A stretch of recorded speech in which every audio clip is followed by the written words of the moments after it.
Hello and welcome to React Native Radio. I'm your host, Nader Dabit. Today we're at the Microsoft Build Conference and we're sitting down with Adam Wolff, the Director of Engineering from Facebook. Welcome to the show, Adam.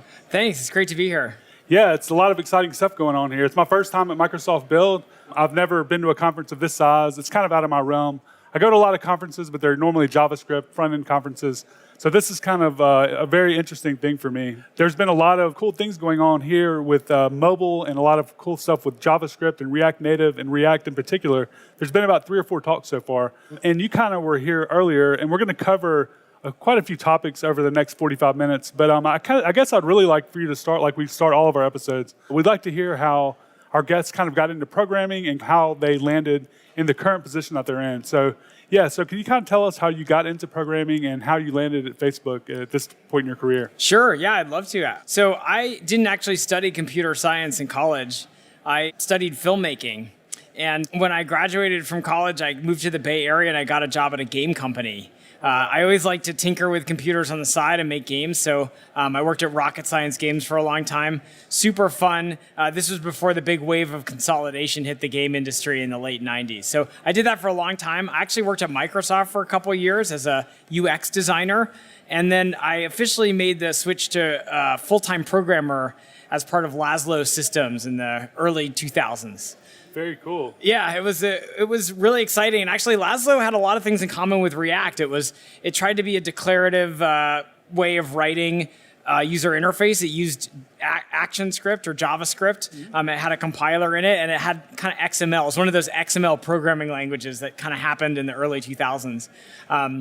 Then I did a little startup, which ultimately was acquired by Facebook about 7 years ago. It's called ShareGrove, just a little thing. And I've been at Facebook ever since. I worked at Facebook. I worked for a couple of years on messages and the messages infrastructure and the JavaScript for messages. And then now I'm responsible for this front-end infrastructure team, which has actually had a lot of different forms over the years I've worked on it. But it's been a lot of fun. And I think part of the reason why I like my job so much and also why I really like developer-facing technologies is that I don't have a deep background in computer science. I'm pretty much self-taught, and I feel like if I can understand it and explain it to someone, then it's probably pretty simple, and it'll be easy for them to understand too. That's super interesting, especially for myself as well, because I am someone that kind of got into programming. Well, it wasn't my major in college. I fell into it. I really liked it. So kind of curious, how did you teach yourself, or how did you kind of go from the profession that is filmmaking into programming? Did you kind of always tinker with it, or is it something you focused on for a while and learned? Yeah, well, I was never a professional filmmaker, but I always tinkered with it. My dad got a 8086 computer way back in the day, and I taught myself to program using BASIC, and made like Mad Lib games and stupid little arcade games. And then it was actually someone gave me the Purple Book, the structure and interpretation of computer programs, and I had done just enough programming to be really ready to sort of learn some of the theory, and I kind of went through that book and did a bunch of the exercises and kind of learned about Lisp, and I was really hooked after that. I just thought it was so exciting that these ideas had names and people had already explored this territory, and I could find out more about it.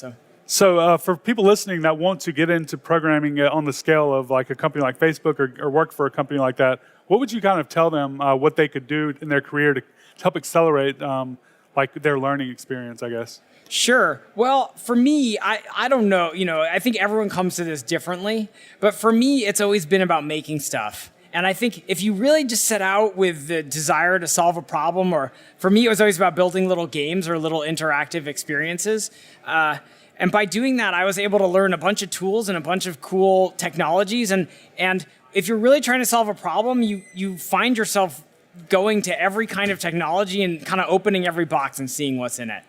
So yeah, that's great, Adam. And we're also, like I said, we're here at Microsoft Build, and Ryan Salva just stopped in, and he's going to join us for the rest of the podcast. Welcome to the show, Ryan. Dude, thank you so much for having me. I really, really appreciate it. We're excited to have you. We've talked to you a few times. First time meeting in person. So a lot to talk about. Yeah, you're much better looking than you sound on phone. Same to you. So can you kind of talk about what's going on with React and React Native and everything with Microsoft at this point? I know there's been a lot of stuff I've seen going on. Dude, that's a huge question. I mean, so there is a lot of React Native happening at Microsoft. We'll try and break it down into some of the things that I'm either personally involved in or just really excited about. So I think, as you know, for the last, for at least how long now? Maybe about a year and a half, we've had the VS Code extension for React Native. And that's one that we continue to love and to maintain and to just kind of refine as we get more feedback from developers and customers, and one that I use in my own development every day. So we've got the VS Code piece of it. We also have React XP, the control framework that recently came out not too long ago. Was that maybe a month or two ago? I think something like that. And then the place where I'm probably spending the most of my time and my energy is on Code Push and kind of the next evolution of Code Push, which is Mobile Center. And that may be a name that a lot of people may not be familiar with. I know most React Native developers are already familiar with Code Push. For sure. But the Mobile Center part of it's kind of new.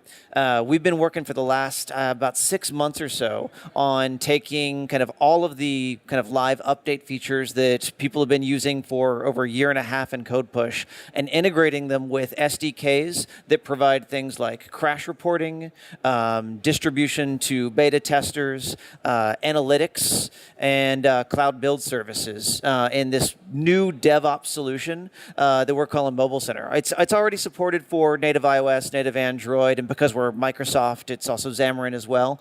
But React Native is kind of the piece of it that I end up working the most on. And it's actually kind of cool because I think I have no idea what percentage of React Native apps are using Code Push today, but when I go to conferences and I talk to people about it and I ask, hey, who's using Code Push? At least 50% of the audience, if they're a React Native audience, their hands are going up. And to be able to take that and to marry it with things like crash reporting, that when you're working with a code base that you're potentially updating on a daily basis, and that's what really Code Push was designed to allow you to do, to fix bugs on the fly or to add in new features on the fly. It can cause maybe a little bit of necessary volatility in your code, right? You might be moving pretty quick and you want to understand better kind of help hopefully detect before a bunch of your users find out that there's a problem with something you shipped. I mean, it happens. We all ship buggy code sometimes, right? Does happen. And so being able to integrate crash reporting, not only so that you get the native stack traces, but you also get the JavaScript stack traces that go along with it. That piece of it is something that, to the best of my knowledge, I mean, really the industry is just starting to catch on to. And I think there's a lot of potential there. So it's super interesting to have, we have Microsoft in the room, we have Facebook in the room. It's, two completely separate companies.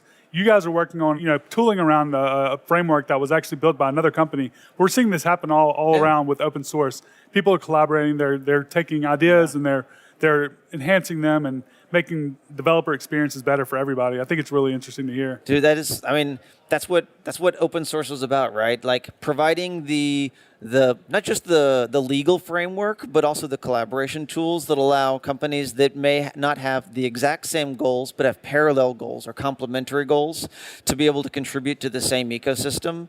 And I mean, I know it's worked really well for us. I don't know, how has it worked for Facebook?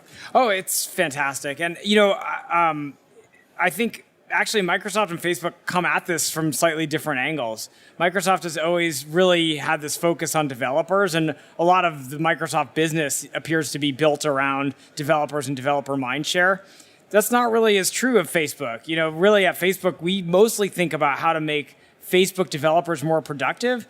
But what we know is that over the long term, open source solutions tend to beat out every other solution because the industry coalesces around it and they turn it into something great, even if it doesn't start out great. And having really long, really robust tool chains is kind of the most important thing for any developer technology. And you really only get that through open source. So it's been great for us. It's great for us that when people start at Facebook, we don't have to explain React to them. When we tell them about GraphQL, there are tutorials that other people built that they can go look at to understand how these technologies work. That's been invaluable.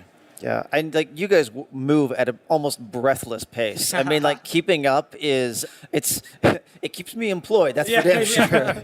That's true. That's true. So I'm kind of curious. So you're right there on the front lines with React Native, and you're working with the developers. From my understanding, I guess when you're ready to add a feature, a lot of times there's a few decisions to be made. First of all, you probably have to wonder about people that are using the framework. Do they need that? And then you also have to think about what Facebook needs internally, because ultimately, your React Native was built for your own needs, and you kind of have to keep that in mind. How do you see the future of React Native coming along over the next 6 months, year, 2 years? Also, how do you make a decision on when to add a feature and who owns that feature? Yeah.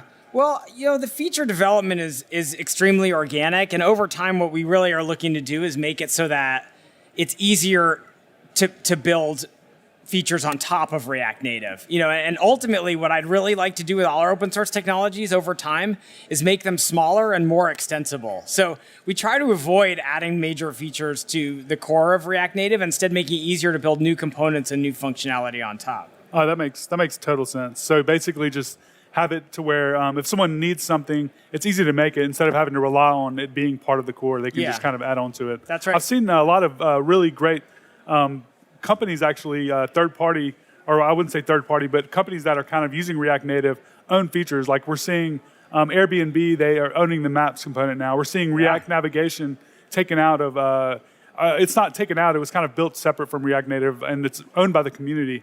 Is that kind of what you're talking about? Absolutely, yeah. And especially in these areas where we're not even sure what the right answer is. Animation, navigation. We're still deciding what these paradigms are for mobile, let alone how they should work in React Native. And we want to make sure that the community can help us figure this out. That's over the long term. That's one of the great values we get out of our open source program.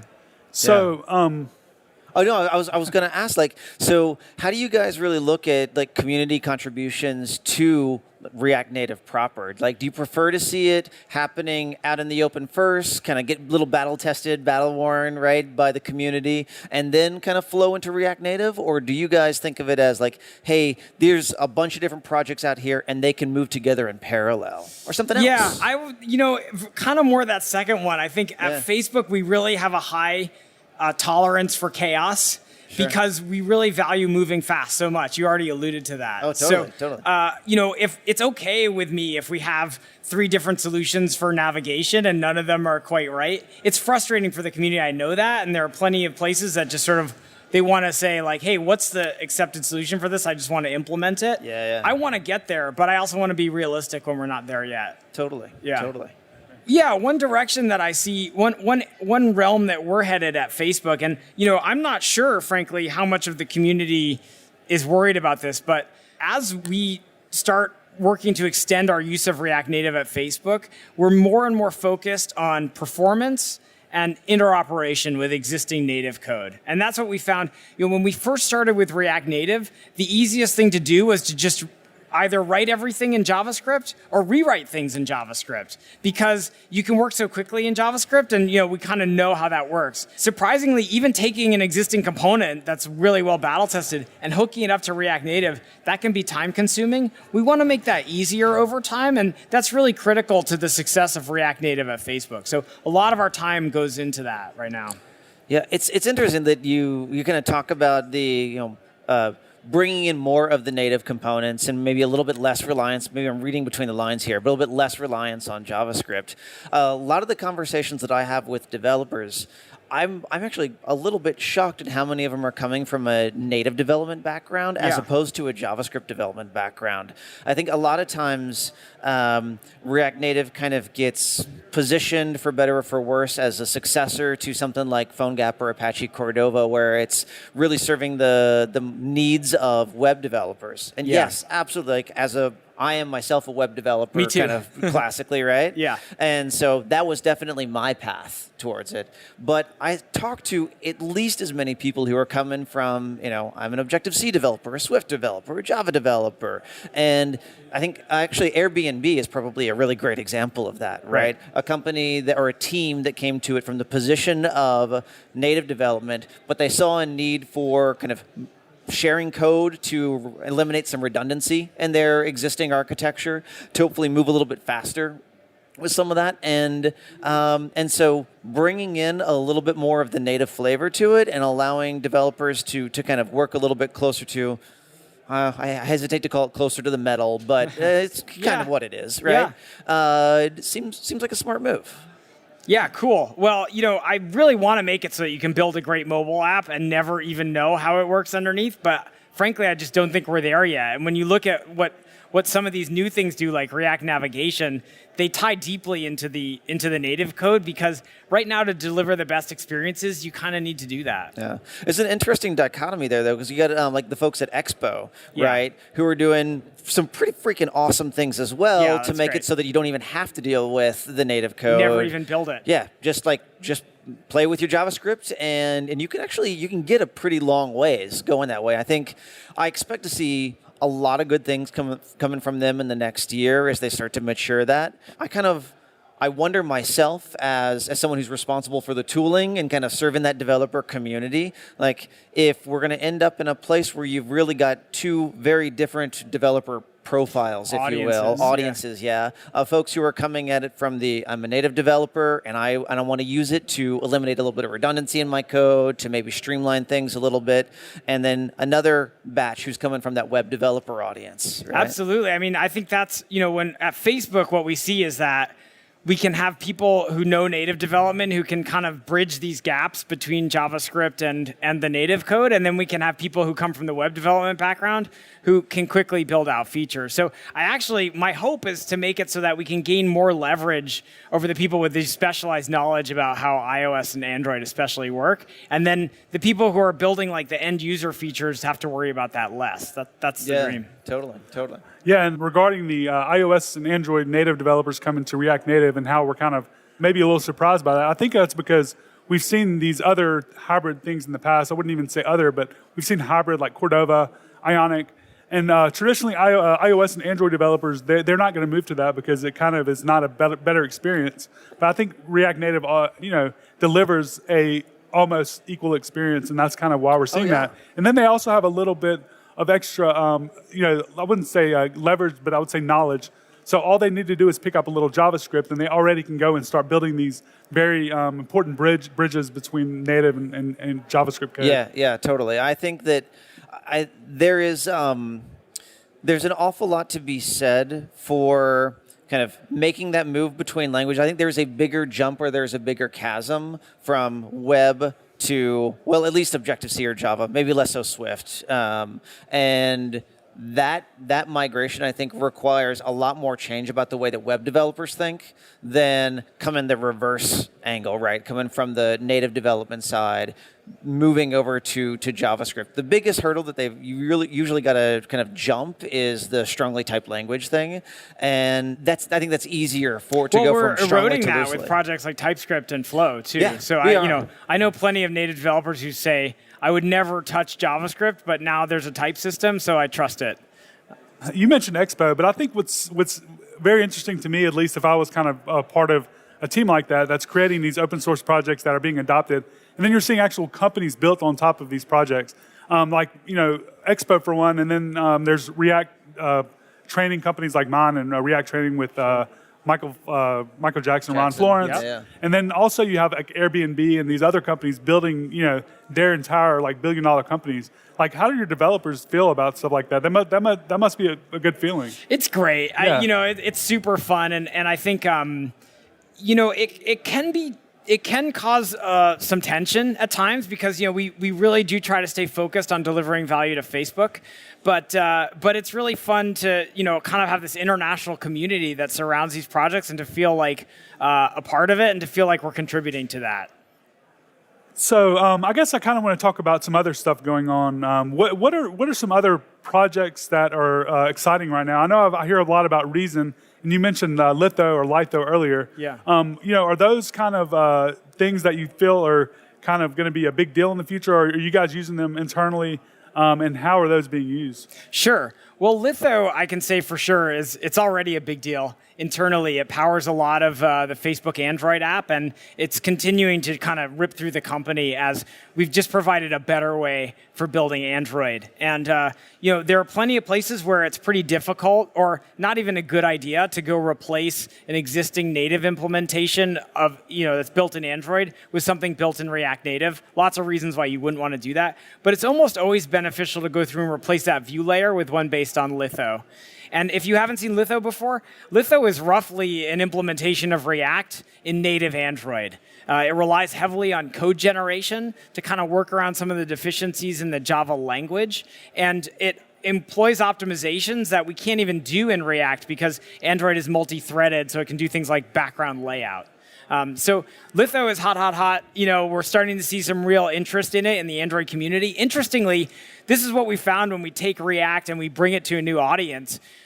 We get two reactions. One is, ew, JavaScript. Like people who don't already like JavaScript tend to just be freaked out by it and they have bad memories of the DOM. And then the other thing we get here is this props and the declarative stuff and functional. It just sounds crazy, and if you think back to when you first encountered React, it probably sounded really weird and you saw JSX and you're like, my template's in my component. That doesn't seem right at all. So it turns out that there's this very big conceptual gap to cross when we bring it to you in your environment, in your language. So the Android community has been they're kind of catching on to this now. I think we'll continue to see that take off. So when a project like Litho or Reason or one of these things comes about, how does that happen within Facebook? Yeah. Is it something that you have maybe a module within your app and it keeps growing and then you're like, okay, this can be its own project? Or is it something that you set out to build and build? Yeah, there are really two ways that this happens. And my group has two kinds of projects. One is a case where we identify a gap in the tool chain usually, but sometimes in our library portfolio where we say, look, we have React and React Native. We have kind of React for iOS, which we call Component Kit. That's an open source library. Where's React for Android? And then, we'll just set about building it. Now, it's not dial-up project. If you're an engineering manager, you can't just say hey, I want this project and then get 10 people to work on it. The way it really happens is someone has to believe in that vision and kind of make it their own. And it's not really React for Android. It's its own thing. Yeah. But we kind of foster and incubate these projects because we want them. Another thing, though, that happens is that some group at Facebook will build a tool to solve a problem, and it'll quickly become clear that problem goes way beyond the application that the team originally thought for it. Then what we try to do is, we try to kind of cheerlead and support that project in place for as long as we can. Eventually, when it becomes mature, it may become part of the portfolio of an infrastructure team. So we see both kinds, and both are really important. And the commitment to open source a project, it has to be it's a pretty big deal because not only are you releasing all this code to the community and you have to kind of think about long-term maintenance, but there's a cost there for Facebook and for your team, I'm sure. So yeah. what do you kind of, how do you, I guess, make that decision? Sure. Well, two things about that. The first one is, I'm a major supporter and advocate for open source. I have been for a really long time. And I saw early on when I mentioned earlier that I worked at Laszlo Systems, and we found ourselves in this position where we'd invented a cool developer technology, but this wave of open source swept over it was then the app server landscape. And we saw that we weren't going to be competitive unless we were open source. So there's this reality, I think, that the developer technologies that win in the end are open source because developers want to take their knowledge and their tools with them no matter where they go. And if they can't, they end up being pretty leery of any technology you present to them. Yeah. So I think you're also in that there's a lot of businesses these days that just straight up won't take a bet on the technology unless it's open source because they're frankly afraid of vendor lock-in, right? And so going open source is, well, we talked about it being a strategy for collaboration earlier, but it's also a strategy from a consumer perspective, or at least a consumer of the technology, of the framework, whatever it is, of ensuring that you're not going to be stuck with a particular maker or a particular provider. We certainly see this at Microsoft on the cloud side all of the time, right? People wanting portability of their databases, people wanting portability of kind of their services, and so that's that's one of the reasons, at least, that Microsoft, particularly in the last 3 years, has kind of gone the route of, what I think is largely seen as an about face, at least for Microsoft, in terms of open sourcing everything under the sun, right? Everything except for, I think, like the Windows kernel is probably open sourced by this point. Microsoft is like really cool right now. That's awesome. We're doing our best. Well, if you think about it, 10 years ago, actually, enterprises were leery of open source because they couldn't buy it. And what they really wanted was some way to buy support and someone to call when it broke. And I think that's what it is, right? Yeah. They want the framework, or they want the technology to be open source. It's the support that's the important thing, right? And that's where, at least in the React Native space, I think that's one place where Microsoft probably long term has some kind of role to play. Yeah. The technology itself, absolutely. Let's make sure that we can all contribute to it. Make sure that we all understand it and that we're working to improve it from a security perspective, from a stability and reliability perspective. But then let's make space there for kind of companies to come in, whether it's Microsoft or Expo or anyone else, to come and say, you know what, developers, we've got your back. If you've got, bugs that you as a development team don't want to work with, if you've got problems with implementation, you can build a whole ecosystem there around kind of the support layer, which is really like, that's what you're buying when you're buying a product. Really what you're buying is kind of the peace of mind that if it's broken, you've got some way or someone to turn to get it fixed. Absolutely.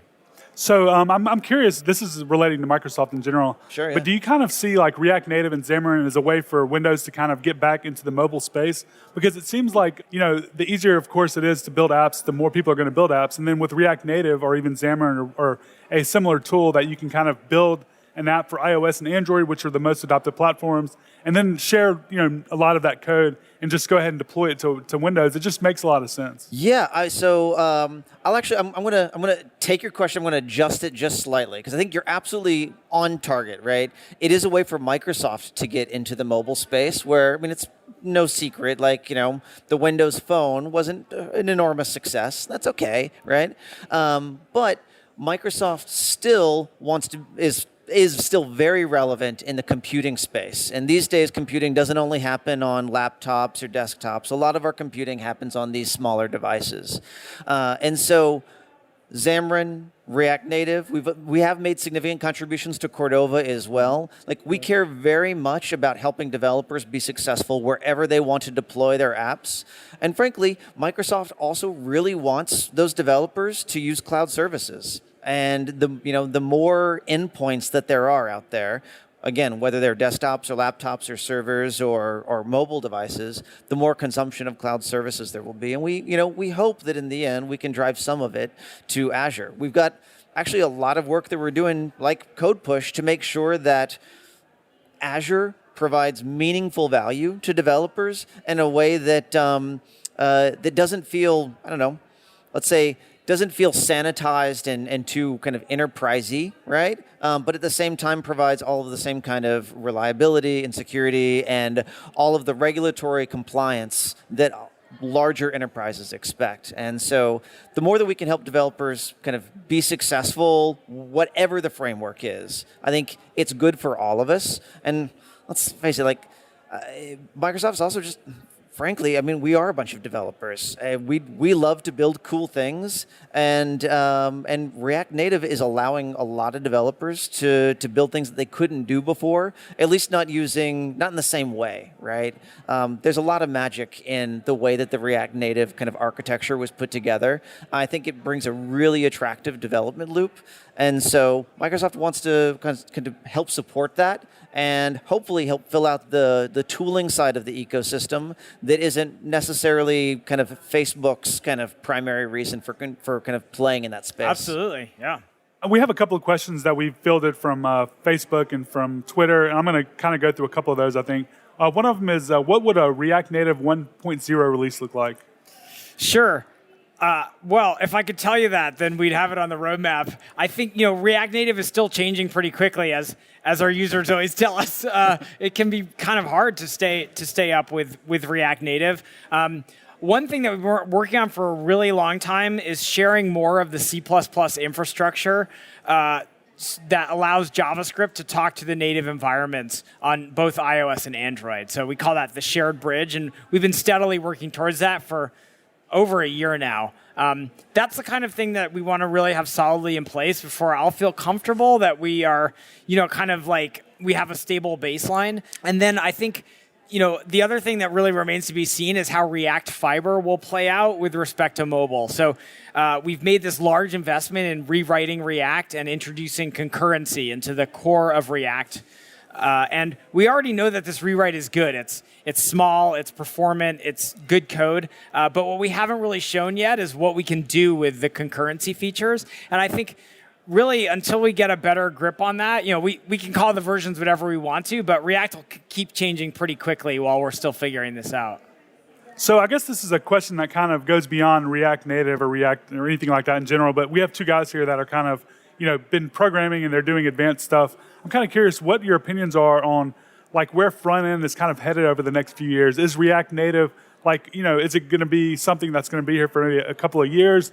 And I mean, there's always going to be, we live in a very fast moving, or we work in a fast moving type of, technologies that we work with. Like, what do you see actually going on in the next couple of years, I guess? Very general question, I know. Yeah.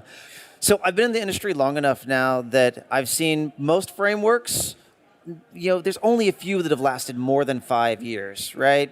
jQuery's been around longer than that. Cordova's only just barely been around longer than that. There's not many others that I can really think of offhand that have lasted more than 5 years. I suspect that client-side development will continue down a route that tries to abstract away the endpoints as much as possible. We've had this kind of walled garden between the Google or the Android and the iOS communities for so long, and the Windows side as well. And that has forced a lot of developers to write their code, the same code, just slightly differently 2, 3, 4 times. And React Native has allowed us to kind of bridge it across iOS and Android. The more that we can start to bridge it across desktop environments as well, and whatever new type of kind of endpoint there happens to be, like, I don't know, HoloLens. Let's make a bridge for HoloLens, right? React VR. Yeah, that's right. React VR, React AR. So I suspect that anything that comes out of the future will really be about trying to make sure that we abstract away as much of kind of the device specificity and allows people to kind of consolidate their code. Beyond that, a lot of what I hear developers talking about is still the kind of chatbots and AI and all that. And that has been, at least at Build Conference here the last couple of days, there's been so much buzz around that and so much excitement around that. I think there's a lot to be done there. And the way that changes the way that we work with client-side interfaces, there's a lot of exploration that needs to be done there to better understand how we just as consumers interact with that and how that comes to play with the interfaces that we're already creating with our applications. I expect that's going to bring a whole new range of controls to the equation. Yeah, I would point to two changes that I'm really looking for over the next 2 to 3 years, just to be like kind of really specific about front end.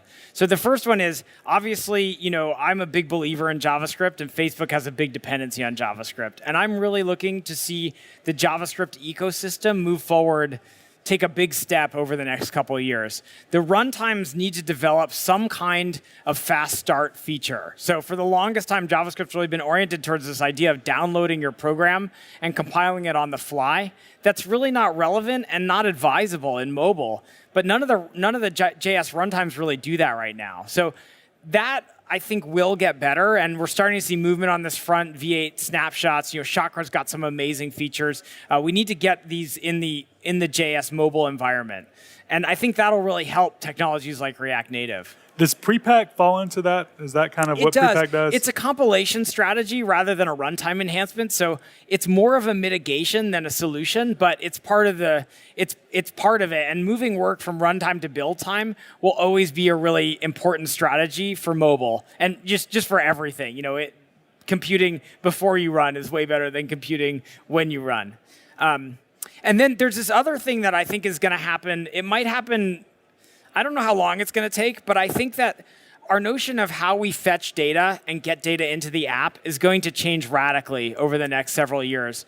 And we're still using this browser-based idea of request and response. The the app asks for something and then waits until the server delivers it. And that's bad for a bunch of reasons. The simplest one is just that the things change quickly on the client, and the latency that you have to a server endpoint can be seconds, which is way too long. What you really want is fine-grained data delivery, where maybe we even use technologies like AI and machine learning to predict what data you want and to chunk it up in very small pieces and have the client make decisions about when it's ready and how to show it. So rather than fetch a list in like one big hunk, we really want to get items one at a time. And we also want to find out about when they change in very fine-grained ways. So that's really that's going to blow up a lot of our front-end stack. I'm pretty excited about it, but it's going to be a lot of work too. So does that kind of fall into the realm of like GraphQL, or is that kind of something completely different? It does, yeah. I mean, GraphQL is both a step in the right direction in the sense that it's a declarative data fetching framework.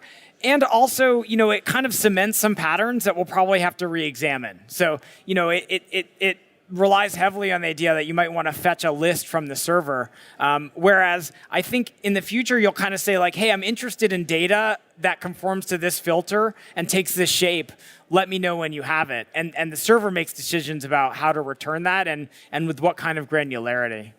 So we're going to kind of wrap it up here in just a minute, but I'm kind of curious. So if someone wants to kind of get started with Mobile Center, and can you kind of talk about like what they would need to do that, and can you kind of break apart the different pieces that sure. are there? We talked about code push, but I believe you do analytics and crash totally. analytics and stuff like that. So the very easy answer is if you've got your source code in GitHub, just walk on over to mobile.azure.com and log in with your GitHub credentials. Once you're there, it lists all of your different repositories. You can choose the one that's your React Native project and start a build right away, right? So long as it's a React Native project that works, right? It's all put together. That's awesome. Yeah, you can have a CI/CD pipeline up and running in 5 minutes. It's super quick. From there, if you want to integrate with any of our SDKs, link them in, right? Today, we just have Code Push just kind of is beginning to inch into Mobile Center. We won't have complete integration with all of the different services. So the services are cloud build services, crash reporting, analytics. Let's see here. You've also got sort of data storage and authentication services, push notifications, and I feel like I'm forgetting something here. What's the one I'm forgetting? That's a lot already. Oh, yeah. Oh, automated UI testing. That's the other one that I'm forgetting, right? So today, Code Push is just coming in. You can make use of it just like you normally would already, as you have done for the last year and a half, Code Push. But we'll have a kind of a CLI switch over that'll probably happen in the next couple of months. But that should be a super easy and actually transparent process for all of our users. No code changes necessary for anyone. We don't expect any kind of interruption. You'll just have a transition period where kind of you can use both the Code Push CLI and the Mobile Center CLI in parallel as we kind of start to phase out the Code Push one. Beyond that, really, we just hope that customers will come and tinker around with it. It's only in preview. We are not advertising using Mobile Center for production apps today. I don't know. Well, it'll be a race to see if React Native or Mobile Center get to 1.0 first. We'll see. Yeah, and completely free. Completely free. Cool. So Adam, is there anything you want to kind of talk about before we wrap it up today?